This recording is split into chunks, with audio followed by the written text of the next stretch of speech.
Batid mo ba na ang halamang makahiya pala ay may natatagong kapangyarihan at kakayahang gaya ng mga mutya, na ang halamang ito na tinatawag na makahiya o shy plant o mas kilala bilang Mimosa pudica.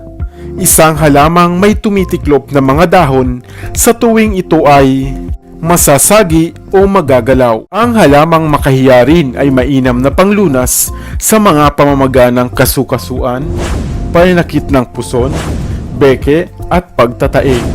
Ginagamit pa nga itong pangtanggal ng sakit ng ngipin. Bukod pa rito, mayroon palang angking galing o bertud ang halamang ito. Humanap lamang ng puno ng makahiya sa inyong likod bahay at hukayin ang ugat nito nang hindi tumitikom at nagagalaw ang mga dahon nito. Ang gamit na ito ay mainam na pampaamo o pampabait sa iyong kaaway o kausap.